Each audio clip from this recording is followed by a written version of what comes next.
আসসালামু আলাইকুম, সবাই কেমন আছেন? আশা করছি সবাই ভালো আছেন। তো আমরা এখন মক্কা হাঁটার যে জিয়ারাটা সেটা শুরু করছি। আর এই সম্বন্ধে এখন আমাদের মোয়াল্লেম সাহেব কিছু কথা বলবেন। তো আমরা তার কথাগুলো মনোযোগ দিয়ে শুনি। কবুতর চক ময়দানে আছি ইনশাল্লাহ। আমরা এখন হাঁটার জিয়ারা শুরু করতেছি।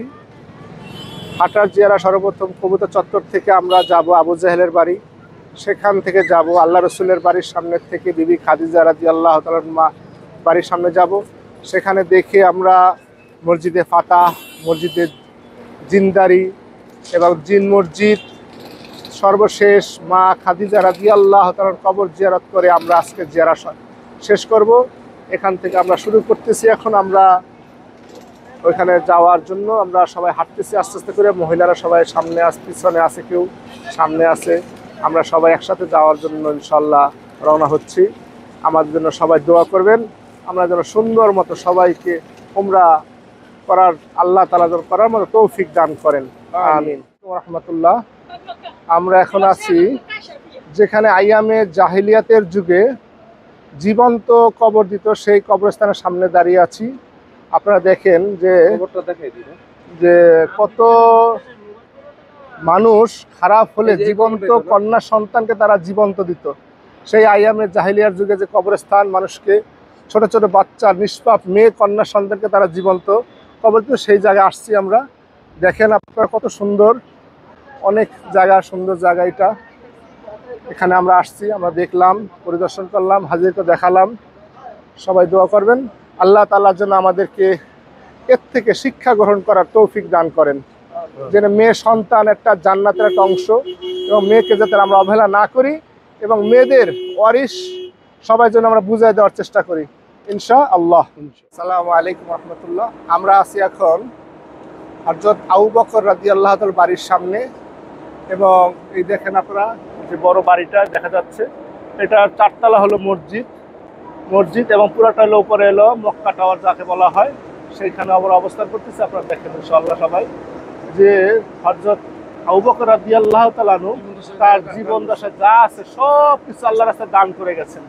এর থেকে আমরাও যেন শিক্ষা গ্রহণ করতে পারি যে আমরা যেন দুনিয়া বা আখিরাতে কামাই করার জন্য জীবনে যা আছে সব আল্লাহর রাস্তায় দান করে দেবো ইনশাআল্লাহ সবাই।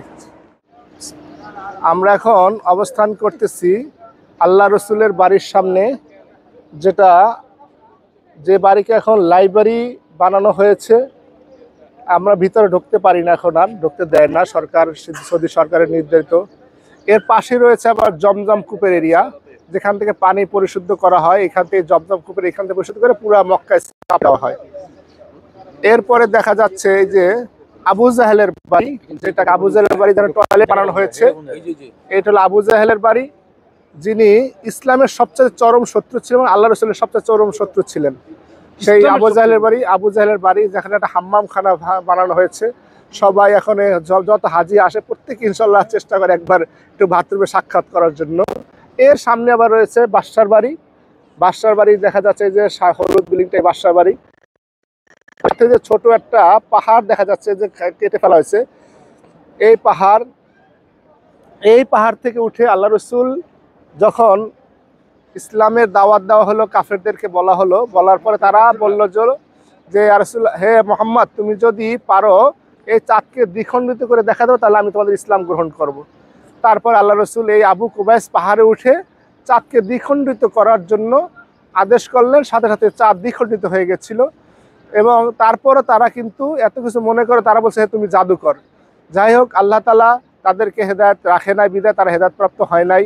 আবার অনেকে হেদায়েতপ্রাপ্ত হয়েছেন। সবাইকে আল্লাহ তাআলা এই হেদায়েতের আলোতে যেন জড়িয়ে থাকতে পারে সেই ব্যবস্থা করে দিক। সবাই বলুন আমিন।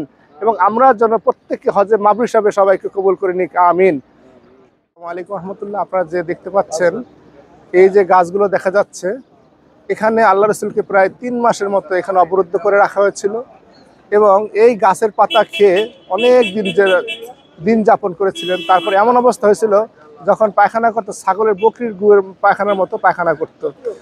দেখেন ইসলামের জন্য আল্লাহ রসুল কত মেহনত করছে, কত কষ্ট করছে, এবং 3 মাসের জেলও খেটেছিল। তো এর জন্য দেখেন আমরা ইসলামের ছায়াতলে থেকে কত আরাম আয়েশ করতেছি। এই আরাম আয়েশ থেকে আমাদের শিক্ষা গ্রহণ করতে হবে এবং ইসলামের জন্য কাজ করতে হবে, দিনের জন্য কাজ করতে হবে, এবং সব যেন আমরা চেষ্টা করি প্রত্যেকের জন্য দিনদার এবং খালেস বান্দা হিসেবে আল্লাহ তাআলা আমাদের সবাইকে কবুল করে নিক, আমিন। তো আমাদের মদিনায় হাঁটার জিয়ারা মোটামুটি শেষ, আরও 2টা জায়গা ছিল, কিন্তু সময় স্বল্পতা এবং নামাজের টাইম হওয়ার কারণে আমরা যেতে পারি নাই। তো আবার কখনো যদি আসি তো ওই জায়গাগুলো আপনাদের দেখানোর চেষ্টা করব। তো আমার ভিডিও এখানে শেষ করে দিচ্ছি। সবাই ভালো থাকবেন, সুস্থ থাকবেন। আল্লাহ হাফেজ।